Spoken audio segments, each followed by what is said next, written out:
హైదరాబాద్ నుంచి చూస్తున్నారా? Thank you అండి. Thank you so much. Thanks అండి. Welcome to live.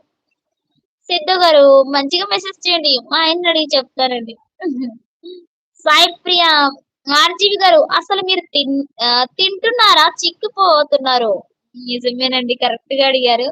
నిజం చెప్పాలంటే మేము ఆ ఇంటికెళ్ళిన తర్వాత అప్పటినుంచినండి హెల్త్ ఎందుకో ఖరాబ్ అయిపోతోంది అప్పుడప్పుడు. సో, జాబ్ కూడా మానేసాను.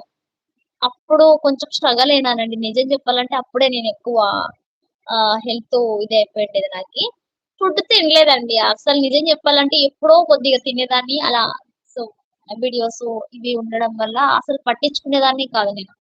తను ఎంతగా తిట్టినా గూడా ఎప్పుడు తింటానో, ఎప్పుడు ఉంటానో, ఎప్పుడు టీ, కాఫీ తాగుతానో గూడా తెలియకుంటాండే. సో, ఆఫ్టర్‌నూన్ అండి తినే టైంలో కరెక్ట్‌గా డ్యూటీ టైమ్ అయిపోతుంది కదా! ఇంక తినేదాన్ని కాదు. ఏదో కొద్దిగా అలా తినేసి వాటర్ తాగేసి ఎళ్ళిపోయేదాన్ని. అలా చేశానండి. మరి నైట్ 9:30 వరకు కూడా డ్యూటీలోనే ఉన్నాను. 9:15 దాకా.